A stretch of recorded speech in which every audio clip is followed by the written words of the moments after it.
Signori, non ci siamo, abbiamo un problema grossissimo. Io continuerò fino alla morte del calcio. Fino alla morte del calcio continuerò a dire questa cosa. Le simulazioni vanno punite con cartellini gialli finché non si stancano di prendere in giro arbitri, avversari e tifosi che guardano, perché è inguardabile.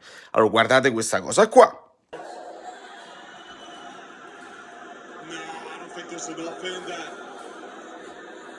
It's really not anything egregious from Milinkovic. Not a chance. He's holding up. He's not even pushing up. This is a dive from Alexandro. There's no push-up. Con la telecronaca dell'americano in Paramount Plus, no, questo è un tuffo, ma non c'è nemmeno una spin. È grave, è gravissimo, e io sento pure che qualcuno cerca di giustificare e trova il contatto. È gravissimo, ma non solo lui, anche Luis Alberto e